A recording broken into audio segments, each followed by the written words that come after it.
그때 황하는 담리가가 있는 양산 땅을 향해 지름길을 달렸다. 고옥은 후대가 아직 보이지 않고 태군이 아직 오지 않아 황하에게 말했다. 이곳에서 우리 군마가 올 때를 기다려 함께 전진합시다. 일각도 지체할 수 없습니다. 속히 갑시다. 하고 황하가 재촉한다. 그제야 고옥은 의심이 났다. 그래서 말을 딱 멈추고 움직이지 않았다. 이때 황하의 부하들이 우르르 달려들어 고옥을 말 위에서 끌어내렸다. 고옥은 삽시에 결박을 당했다. 고옥은 그제야 속은 걸 알았다. 사로잡힌 고옥은 고죽의 수령 담리가가 있는 양산 땅으로 끌려갔다. 황하는 담리가에게 밀로를 죽였다는 말은 하지 않았다. 밀로는 마편산에서 적군과 싸우다가 전사했습니다. 그리고 신은 계책대로 이미 제후의 대군을 유인해서 한에 몰아넣었습니다. 그리고 제나라 장수 고옥을 사로잡아 여기까지 끌고 왔습니다. 처분을 내립시오. 담리가가 고옥에게 말한다. 내 만일 내게 항복하면 마땅히 너를 높은 벼슬에 등용하리라. 고옥은 눈을 부릅뜨고 높이 앉아있는 담리가를 쳐다보며 소리를 질렀다. 내 대대로 제나라 은혜를 입었거늘 어찌 개돼지 같은 너의 신하가 될 수 있느냐. 그리고 황하를 돌아보고는 크게 꾸짖었다. 내 놈의 꼬임수에 속아 내 여기까지 왔으니 이 몸 하나 죽는 것은 아깝지 않다마는 우리 주공이 오시는 날이면 너희 군신은 다 나라를 망치고 죽어 없어질 것이니 조만간에 후회하여도 소용없으리라. 황하는 대로에 칼을 쭉 뽑아들었다. 그리고 뚜벅뚜벅 걸어가 한 칼에 고옥을 참했다. 이리하여 고옥은 죽었으나 그의 이름은 충신으로서 후세에 남았다. 담리가는 다시 군사를 거느리고 돌아가 무채성을 공격했다. 연장공은 빈성을 적은 군사로 능히 지킬 수 없게 되자 사방에 불을 질렀다. 연장공은 타오르는 불길로 혼란해진 틈을 타서 적을 무찌르며 성을 빠져나가고는 단자산으로 달아났다. 한편 제완공의 대군이 흉악한 상국을 벗어나 한 십리쯤 갔을 때였다. 저편에서 일지 군마가 오는 걸 봤다. 사람을 보내 염탐한 결과 바로 공손 습붕이 군사를 거느리고 오는 것임을 알았다. 이에 군사를 합친 후 제완공은 일로 무채성을 향해 전진했다. 그런데 늙은이를 부축하고 어린 걸 업은 백성들이 분분히 가지 않는가. 관중이 백성에게 묻는다. 무슨 일로 어디를 갑니까? 젊은 백성이 대답한다. 고죽국의 주공이 연나라 군사를 몰아내고 이미 무채성에 돌아왔습니다. 그래서 저희들은 산곡에 피난했다가 이제 성으로 돌아가는 중입니다. 관중이 제완공에게 신에게 한 계책이 있습니다. 반드시 담리가를 격파하겠습니다. 하고 호화반을 불러 귓속말로 지시한다. 신복한 군사 몇 사람을 뽑아 피난 갔던 백성으로 가장해 여러 백성을 틈에 끼워 먼저 무채성 안으로 들어가라. 그리고 성 안에서 불을 질러 내응하여라. 호화반은 명령을 받고 즉시 떠났다. 관중이 다시 명령을 내린다. 수초는 남문을 치고 연지름은 서문을 치고 공자 개방은 동문을 치되 북문만 남겨두어 적군에 달아날 길을 터놓아라. 그리고 관중이 다시 지시한다. 왕자 성부와 스풍은 두 길로 나눠 북문 밖에 매복하고 있다가 답니가가 성을 버리고 도망치거든 앞을 끊고 사로잡아 죽여라. 일일이 지시하고는 관중은 죄안궁과 함께 성에서 10리쯤 떨어진 곳에 하체했다. 한편 답니가는 겨우 성중에 불을 끄고 백성을 불러 황하에게 군마를 정돈시켰다. 이날 밤은 별들이 유난히 반짝였다. 밤중에 문득 함성이 사방에서 일어났다. 한 군사가 뛰어들어와 고한다. 제군이 성문 밖을 애워쌉니다. 황하는 제나라 군사가 다 한해에서 죽은 줄로 알았다가 뜻밖의 제군이 왔다는 말을 듣고는 크게 놀랐다. 황하는 급히 군민을 휘몰아 성 위로 올라갔다. 그런데 괴상한 일이 일어났다. 무채성한 4, 5 처에서 불이 일어났다. 황하는 사람을 시켜 방한 놈을 잡도록 했다. 물론 불을 지른 것은 낮엔 백성으로 가장하고 성 안으로 들어온 호화반 등 제나라 군사 10여인이었다. 그들은 불을 지르고 즉시 남문으로 달려가 수문병을 참하고 성문을 열었다. 밖에서 기다리던 수초는 군마를 이끌고 물밀듯 성 안으로 들어갔다. 황하는 사세가 위급함을 알자 답니가를 말에 올려 태우고는 함께 살 길을 찾아 달아났다. 그들은 북쪽길에 군사가 없다는 말을 듣고는 북문을 열고서 달아났다. 황하와 답니가가 한 2리쯤 갔을 때다. 어디서 나타난 것인지 앞길에 무수한 횃불이 어둠 속을 가며 오며 한다. 문득 북소리가 땅을 뒤 흔들듯 사방에서 일어났다. 왕자 성부와 스풍의 양로 군마가 일시에 나타났다. 답니가와 황하는 정신이 아찔했다. 뒤에서는 수초와 호화반이 성을 함몰하고는 각기 군사를 거느리고서 뒤쫓아오지 않는가. 황하는 칼을 뽑아들고 싸우다가 제나라 군사에 창에 찔려 죽었다. 그리고 답니가는 왕자 성부에게 사로잡혔다. 올류고는 난병 중에서 짓밟혀 죽었다. 원동이 트기 시작한다. 사방은 언제 싸웠느냐는 듯 고요했다. 아침이 되자 제왕궁은 대군의 영접을 받고 무채성에 입성했다. 제왕궁은 답니가를 대하에 꿇어앉혀 밀로를 원조한 제목을 일일이 들어 꾸짖은 후 친히 목을 참했다. 제나라 군사는 답니가의 목을 북문에 높이 걸었다.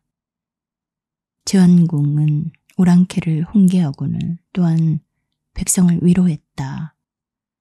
용인 한 사람이 들어와 고개 굽히지 않고 답니가와 황하를 크게 꾸짖다가 무참히 죽음을 당했던 이를 아랜다.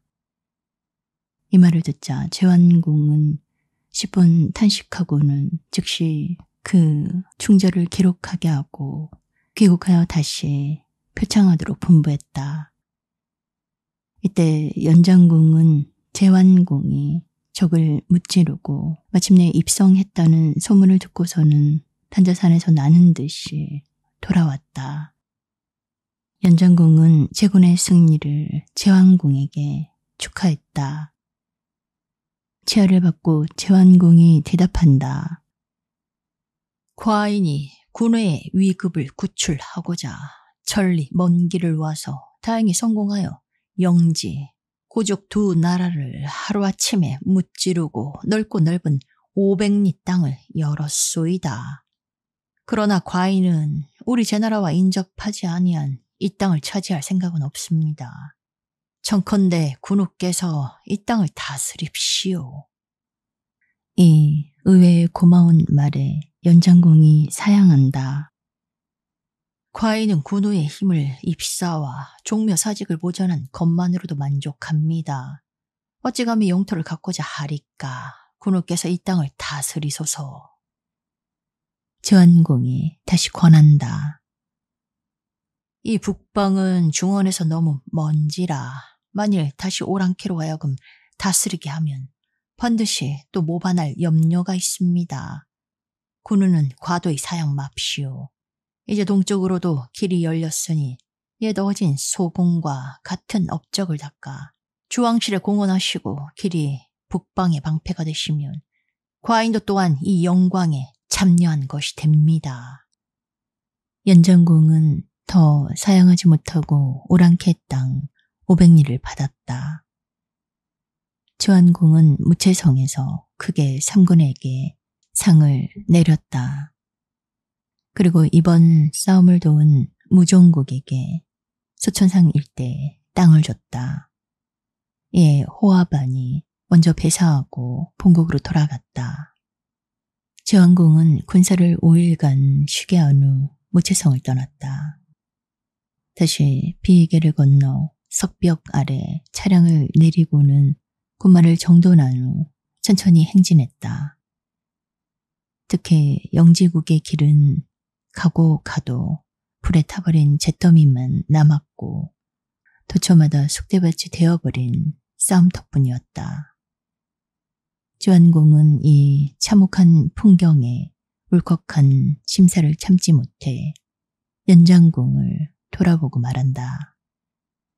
오랑캐 땅 주인이 무도하여 그 재앙이 조목에까지 미쳤소. 참으로 사람은 그 일생을 조심하지 않을 수 없구려. 한편 포수가는 주공의 싸움에 이겨 회군에 온다는 보고를 받고는 규자관을 떠나 토중까지 나가 영접했다. 제완공이 영접 나온 포수가에게 말한다. 이번 싸움에 군량과 병기가 부족하지 않도록 뒤에서 보내준 것은 다 포대부의 공이었소. 그리고 제완공은 연장공과 함께 규자관에서 작별하는 잔치를 베풀었다. 잔치를 파하고 마침내 제나라 군사는 떠났다. 연장공은 제완공을 전송하려 나라 경계까지 따라갔건만 그래도 그는 차마 돌아서질 못했다. 마침내 연장공은 연나라 국경을 넘어 50열이나 제나라 안까지 따라 들어갔다. 제완공이 연장공에게 돌아가기를 제삼 권한다. 자고로 제호가 서로 전송하되 자기 나라 경계를 벗어나지 않는 법입니다. 이러다간 과인이 연우께 무례한 사람이 되겠소. 이제 따라오신 이곳까지의 땅을 귀국에게 드리겠소. 이것은 과인이 군우에게 사과하는 뜻입니다. 연장공은 울상이 되어 받을 수 없다고 사양했다. 그러나 제완공은 한번 말한 것을 도로 거두진 않았다. 연장공은 하는 수 없이 그 땅을 받고는 그곳에다 성을 쌓고 그 성 이름을 연료라고 했다. 즉 제완공의 큰 은덕이 연나라에 머물러 있다는 뜻이다. 이리하여 연나라는 서북쪽으로 500리 땅을 넓혔고 동쪽으로 제나라 땅 50여리를 얻어 비로소 북방 대국이 됐다. 이때 열국의 모든 제후는 제나라 제완공이 연나라를 구제하고 추호도 땅을 탐하지 않았다는 걸 듣고서는 다같이 감탄하고 감복했다. 사관이 시로써 이 일을 읊은 것이 있다. 군사를 거느리고 천리 먼 길에 오랑캐를 친 것도 결국은 주왕실을 위해 충성을 다한 것이다. 오랑캐를 쳐서 무기를 더럽혔다고 하지 마라. 천자를 위하고 천하를 바로잡기 위한 것이오늘. 제완공은 노나라 강변에 일렀다. 노장공이 강까지 나와 제왕공을 영접해 잔치를 베풀고 승전을 축하했다. 제왕공은 원래 노장공과 친분이 두터웠기 때문에 특히 오랑캐 땅에서 가지고 온 전리품 반을 나눠줬다. 노장공은 관종이 굴록으로 받아가지고 있는 소곡이란 땅이 바로 노나라 접경에 있다는 건 알고 있었다. 그래서 노장공은 많은 장정을 보내 소곡 땅에다 성을 쌓아줬다. 은근히 관중의 환심을 사려는 수작이었다. 이때가 노장공 32년이요. 주해왕 15년이었다. 그러나 이해 가을 8월에 노장공은 세상을 떠났다. 또한 이에 노나라에 큰 혼란이 일어났다. 이야기를 노나라로 옮긴다. 공자 경부에 자는 중이니 그는 노장공의 서형이었다. 그런데 같은 서모배에서 난동생이 또 있었다. 이름은 아며 자리를 숙이라 했다. 세상에선 그를 공자수가라고 불렀다. 그러니 공자수가는 노장공의 서재였다. 그럼 노장공에겐 동복 동생이 없었던가? 아니, 있었다. 그 친동생이 공자우다. 그는 나면서부터 손바닥 금이 포도자로 되어 있었다. 그래서 이름을 우라 하고 자를 개라 했다. 사람들은 그를 공자 개우라 불렀다. 노장공은 형과 동생 세 사람에게 다 대보벼슬을 주었다. 그러나 어쩔 수 없는 것은 적자와 서자라는 관계였다. 그들 중에 가장 어진 사람이 바로 공자 개우였다. 그러므로 노장공은 동복 동생인 개우만을 믿었다. 노장공이 즉위한 지 3년이 되던 해였다. 노장공은 낭대에서 잔치를 베풀고 놀았다. 이때 노장공은 대상에서 모든 신하 그 신하의 안식구를 굽어보다 한 아름다운 처녀를 발견했다. 그 처녀는 당시의 딸 맹임이었다. 노장공은 맹임의 아름다운 얼굴에 마음이 흔들렸다. 그래서 노장공은 한 내시를 시켜 맹임을 불러오게 했다. 그러나 맹임은 내시 말에 순종하지 않았다. 노장공은 헛걸음만 하고는 돌아오는 내시에게 다시 말했다. 한 번 더 가서 진심으로 나를 섬기면 내 마땅히 너를 부인으로 삼겠다고 전해라. 맹임은 내시로부터 이 전가를 받고서야 천지 신명께 이 몸을 부인으로 삼겠다고 맹세하시라 하오. 하고 대답했다. 마침내 노장공은 천지 신명에게 맹세했다. 맹임은 마침내 칼로 자기 팔을 찔러 피를 흘리면서 천지 신명께 노장공을 섬길 것을 맹세했다. 그날 밤 맹임은 노장공과 함께 낭대에서 동침했다. 이튿날 노장공은 맹임을 수레에 싣고 궁으로 돌아갔다. 그런지 1년이 지나 맹임은 아들을 낳았다. 그 아이의 이름은 반이라 했다. 이에 노장공은 맹임을 부인으로 삼겠다고 어머니 문강에게 청했다. 그러나 문강은 아들의 청을 허락하지 않았다. 문강은 아들인 노장공을 어떻든 자기 친정 제나라 여자와 결혼시킬 작정이었다. 이리에 마침 문강은 친정 오라버니며 동시에 정부인 제양공의 딸과 자기 아들인 노장공을 약혼시켰던 것이다. 그러나 제양공의 딸 애강은 그때 나이 겨우 1살이었다. 20살이 될 때까지 기다려 결혼하기로 작정했던 것이다. 노장공은 어머니 문강 때문에 20년을 기다렸다가 종식으로 장가들어 애강을 본보인으로 삼았다. 이건 이미 위에서 말한 바와 같다. 일이 이렇게 되었기 때문에 맹임은 노장공의 본부인이 되지 못하고 허구한 세월을 보냈다. 그러나 20여 년 동안 맹임은 본부인이나 다름없이 육공의 재반사를 다스렸다. 그러다가 급기야 애강이 노장공의 본부인이 되어 노나라에 들어오자 맹임은 오라병이 나서 병석에 들어눕고 말았다. 병석에 누운 지 오래지 않아 맹임은 숨을 거두고 말았다. 노장공은 맹임의 죽음을 몹시 슬퍼했으나 하는 수 없이 맹임을 첩에대한 예로서 장사 지냈다. 애강은 그 뒤 오랜 세월이 지나도록 애를 낳지 못했다. 그래서 이번엔 애강의 친정동생 숙강이 와서 노장공이 잉첩이 됐다. 오래지 않아 숙강의 몸에서 아들이 났다. 그 아이의 이름을 개라 했다. 그런데 이보다 앞서 노장공에겐 또 풍실한 첩이 있었다. 풍씨는 수구절한 사람의 딸이었다. 풍씨에게도 소생이 있었다. 이름을 신이라 했다. 풍씨는 자기 아들 신을 공자 개호에게 맡겨 다음날 군위에 올릴 계획이었다.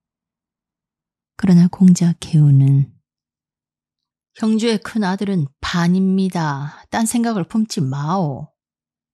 하고 풍씨의 소청을 거절했다. 이에 풍씨는 동지를 얻지 못해 단념하는 수밖에 없었다. 이때 애강이 비록 부인으로 있었지만 노장공은 자기 아버지를 죽인 원수의 딸이라는 걸 생각할 때마다 애강을 속으로 사랑하지 않았다. 그저 겉으로 채모만 지켜오던 참이었다. 남편 사랑을 받지 못한 애강은 남자가 그리웠다. 그런데 서시숙인 공자 경부는 몸이 크고 풍신이 매우 산에다 왔다. 애강은 공자 경부에게 기회 있을 때마다 주파를 던졌다. 그럴 때마다 경부도 애강에게 유정한 눈짓을 보냈다. 내시가 비밀히 그들 사이에 연락을 해주었다. 마침내 애강은 공자 경부와 간통했다. 날이 갈수록 두 사람의 사랑은 깊어갔다. 어느덧 공자 경부는 친동생 공자 수가까지 포섭해서 애강과 함께 일당을 만들었다. 그들은 다음 날에 공자 경부가 임금이 되고 공자 수가가 재상이 되기로 서로 짰다. 여몽이 시로써 이 일을 읊은 것이 있다. 정, 위, 두 나라의 음탕은 다 아는 바지만 또 제 나라 음탕도 보통이 아니었다. 우습구나. 노나라는 다른 나라와 친하기를 무던히 좋아하더니 문강의 뒤를 이어 또 애강을 얻었도다. 노장공 31년이었다. 이에 겨울엔 비가 오지 않았다. 그래서 기우제를 올리기로 했다. 기우제를 지내기로 하루 전날 일이었다. 이날 대부 양씨 집 정원에서 음악 연주가 열렸다. 양씨에게 딸 하나가 있었다. 그녀는 자색이 매우 아름다웠다. 그런데 양씨의 딸은 처녀의 몸으로서 이미 세서방에 있었다. 그 남자는 바로 노장공의 맏아들 공자반이었다. 이미 공자반은 나몰래 양씨 집에 드나들면서 그 딸과 깊은 관계를 맺어왔었고 또한 후일에 그녀를 정실 부인으로 삼겠다고 맹세까지 했었다. 이날 양씨 딸은 내정담에다 사다리를 놓고 올라가서 몸을 숨기고는 외정에서 연주하는 풍악을 구경하고 있었다. 이때 어인 낙이란 자가 양씨집 밖에 있다가 마침 담에 숨어서 음악 연주를 구경하고 있는 양씨 딸의 아름다운 모습을 보았다. 이에 어인 낙은 그 담 밑에 가서 의젓이 노래로 수작을 걸었다. 아름다운 복숭아 꽃이여 추위에도 굽히지 않고 더욱 꽃다워라. 잊으라 잊을 수 없음이여 능히 담을 넘어 들어가지 못하는도다. 바라건대 저 두 날개처럼 변해 원앙새가 되고 싶어라. 이때 공자 반도 양씨 집에 와서 기우제를 위한 음악 연주를 듣고 있었다. 공자 반은 어디선지 남자의 노래소리가 들려오기에 수상히 생각하고는 밖으로 나가보았다.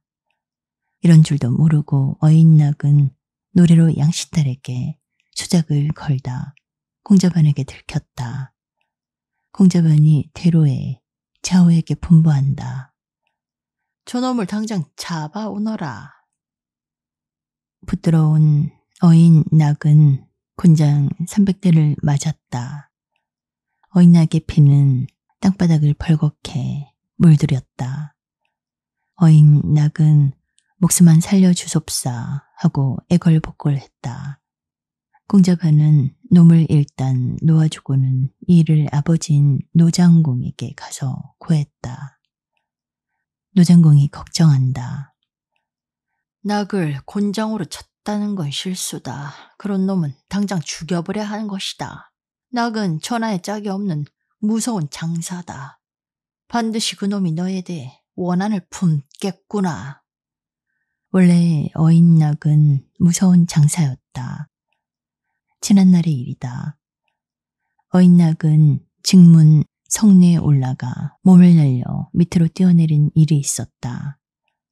그는 땅에 발이 닿자마자 외마디 소리를 지르면서 다시 뛰어올랐다. 참으로 그는 나르는 듯했다.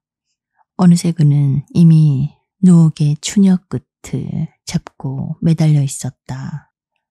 그는 다시 힘을 주어 성루 안으로 몸을 날려 들어갔다. 그는 성루의 기둥을 붙들고 흔들었다. 성루가 곧 무너질 듯 진동했다. 노장공의 낙을 죽이라고 암시한 것은 그 힘을 두려워한 때문이다. 그러나 공자반은 아버지의 말을 유의에 듣지 않았다. 한갓 보잘것없는 마곡간 놈입니다. 그까지 놈을 염려할 건 없습니다. 그러나 어인낙은 공자반에 대해 원한을 품고 마침내 공자 경부의 문화로 입당했다. 그 다음에 가을이었다. 노장공은 병이 났다. 그리고 병세는 점점 악화했다. 노장공은 서영인 공자 경부를 의심하고 있었다. 그래서 일부러 서동생인 공자수가를 불러들여 네 죽은 후 이 나라를 누구에게 맡기면 좋을꼬 하고 슬쩍 물어봤다. 아니나 다를까 공자수가는 공자 경부를 긋고 칭찬하고 경부가 나라 주인이 되면 사직에 편할 것이라고 증언부언했다. 노장공은 그저 참고로 듣는 채 했다. 공자수가는 물러나갔다. 노장공은 다시 친동생 공자 개우를 불러들여 앞일을 물었다. 공자 개우가 준절히 말한다. 형님은 지난날 맹임과 맹세까지 하시고도 그녀를 본부인으로 세우지 않았습니다. 지난날은 그녀를 부인으로서 대접하지 않았는데 또 그 아들까지 버리시렵니까? 노장공은 문 안에서 대답을 않고 묻기만 한다. 수가는 과인에게 경부를 추천하던데 뜻이 어떠하뇨?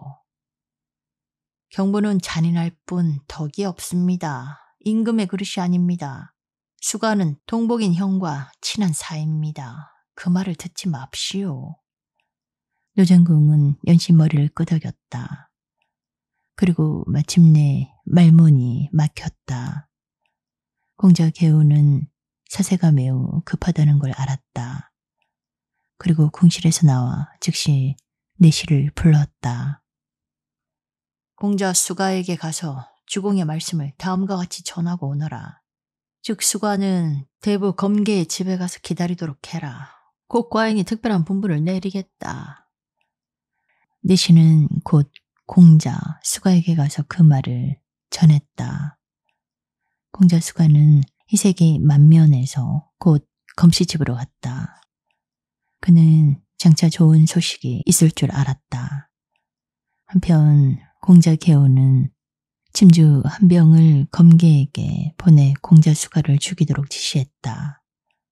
그는 공자 수가에게 글을 써 보냈다. 그 글에 하였으되 상감의 명으로 공자 수가에게 죽음을 내리노니 공자는 이 술을 마시라. 그러면 공자의 자손이 대대로 그 위를 잃지 않을 것이다. 만일 군명에 복종하지 않으면 너의 일가는 도륙하리라. 공자 수가는 청천벽력 같은 글을 읽고서는 침주를 마시지 않으려고 몸부림쳤다. 검계는 즉시 공자 수가의 머리를 움켜쥐고는 침주를 귓구멍에 들어부었다. 이윽고 공자 수가의 몸은 꿈틀꿈틀 경련을 일으켰다. 그리고 9구멍에서 피를 쏟았다. 이윽고 공자 수가는 검푸른 몸뚱이로 변해 죽었다. 사관이 실로써 이 일을 읊은 것이 있다. 옛날에 주공은 관숙을 죽여 나라를 안정하고 계호는 수가를 독실하고 노나라를 정하였다.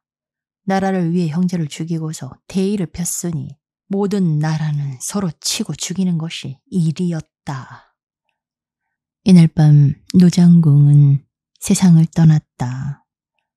공자 계호는 공자 반을 받들어 맞상주로 삼고 그 다음 해로써 개원할 것을 백성에게 선포했다. 각국에서 조문이 온 것은 말할 것도 없다. 이에 겨울 10월이었다. 자반은 외가인 당씨의 은혜를 늘 잊지 않았다. 그러던 중 외조인 당신이 병으로 죽었다. 자반은 외가집으로 문상을 갔다. 이날 공자 경부는 어인낙을 비밀히 불렀다. 내 지난날 곤장을 맞던 그 원한을 잊었느냐. 필부도 물 밖에 나온 교룡쯤은 가히 제어할 수 있는 것이다. 너는 왜 당시 집에 가서 지난날의 원한을 갚지 않았느냐. 내가 너의 주인이기에 이렇듯 특별히 말해주는 것이다. 마구간을 맡아보는 낙이 대답한다. 참으로 공자께서 소인을 도와주신다면 어찌 시키는 대로 않겠습니까? 이어 어인낙은 가슴에 날카로운 비수를 품고는 밤 인시에 당대부 집으로 갔다. 때는 이미 밤 3경이었다. 그는 나는 듯이 담을 넘었다. 그리고 중문 옆에 가서 숨었다. 어느덧 동쪽에 먼동이 트기 시작했다. 중문이 열리면서 조그만 넷이 하나가 물을 길러 나왔다. 이 틈을 타서 어인낙은 바로 사랑채의 침실로 뛰어들어갔다. 이때 자반은 침상에서 마침 신을 신던 참이었다. 자반은 들어오는 어인낙을 보고는 크게 놀랐다. 내 어찌 감히 이곳에 왔느냐. 낙이 눈을 부라린다. 나는 지난해 곤장 맞은 그 원한을 갚으러 왔다. 자반은 급히 침상 머리에 놓여있는 칼을 뽑아 낙의 정면을 쳤다. 칼이 지나가자 낙의 이마에선 피가 흐르면서 허연 뇌까지 약간 삐져나왔다. 그러나 낙은 이를 악물고는 왼손으로 자반의 칼을 후르쳐 잡고 오른손으론 품속에 칼을 뽑아 자반의 옆구리를 찔렀다. 칼에 찔린 자반은 그 당장에 쓰러져 죽었다. 마침 침실 문을 열고 들어온 내시가 이 무서운 광경을 보고는 도로 뛰쳐나가 웬 집안 사람에게 급히 알렸다. 당시 일가는 가병까지 이끌고서 침실로 쳐들어갔다. 이미 뇌수에 칼금이 들어간 낙은 능히 싸우지 못하고 비틀거렸다. 무사람의 칼을 맞고 낙은 형체도 못 알아볼 정도로 비참히 죽었다. 한편 공자 계호는 자반이 죽었다는 보고를 받자 공자 경부의 소행인 줄 알고 장차 화가 몸에 밀칠까 두려워 진나라로 달아났다. 공자 경부는 이 사건에 대해 전혀 모르는 척했다. 그리고 모든 죄를 죽은 어인 낙에게 뒤집어 씌웠다. 마침 그는 낙의 가족을 몰살해버렸다. 이렇게 함으로써 공자 경부는 백성의 의혹을 풀었다. 노장공이 죽은 뒤 세상에 숨길 것 없이 의젓이 공자 경부의 정부가 되어버린 애강은 공자 경부를 임금으로 세우려 했다.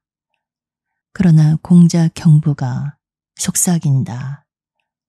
아직 신, 개 두 공자가 있다. 그들을 다 죽여버리기 전에 임금이 될 수 없다. 애강이 묻는다.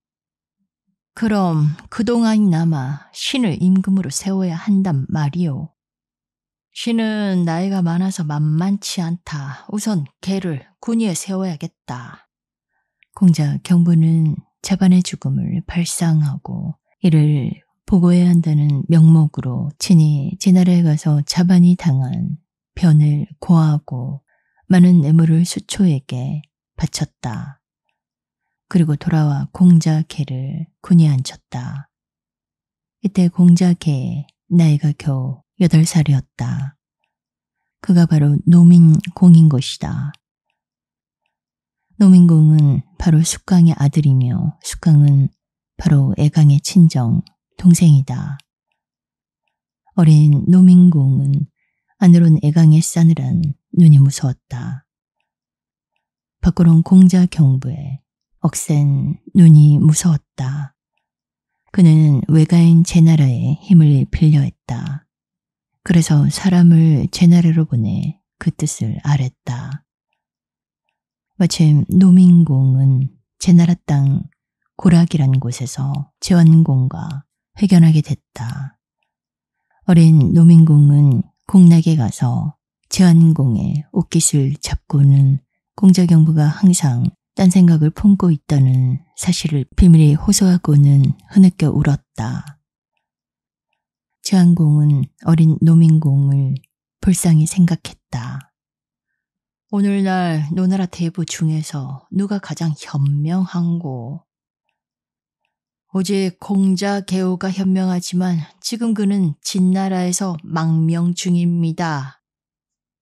그럼 왜 그를 불러들이지 않소? 경부가 그를 해치려 하기 때문에 돌아오지 못하고 있습니다. 제완공이 간경히 말한다. 과인이 명령하면 누가 감히 어기겠는가? 이에 제완공은 사람을 진나라로 보내 공자 개호에게 노나라로 귀국하도록 명했다.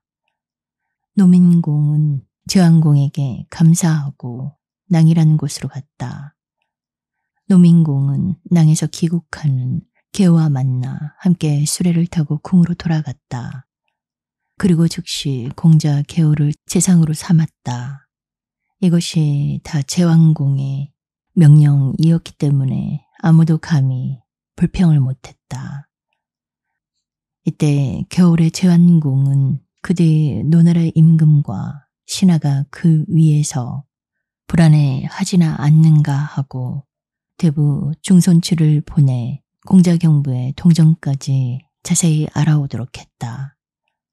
노민공은 제나라에서 온 중손추를 영접하고는 눈물만 흘릴 뿐 능히 말도 할 줄 몰랐다. 그 못난 꼴이란 보는 사람이 불쾌할 정도였다. 그 다음엔 중손추는 공자 신과 만났다. 신과 함께 노나라 일을 말해 본즉 신은 매우 조리 있는 의견을 갖고 있었다. 중손추는 이 사람이야말로 노나라를 다스릴 수 있는 인물이라 생각했다. 다음에 중손추는 공자 개와 만난 자리에서 유망한 공자신을 잘 돌보도록 부탁하고는 왜 빨리 경부를 없애버리지 않느냐고 충동했다. 이에 대해 공자 개우는 다만 오른편 손바닥만 내보였다. 중손추는 곧 그 뜻을 알아차렸다. 즉 한짝 손만으론 소리가 안 난다는 뜻이었다. 중손추가 머리를 끄덕이며 웃고 말한다.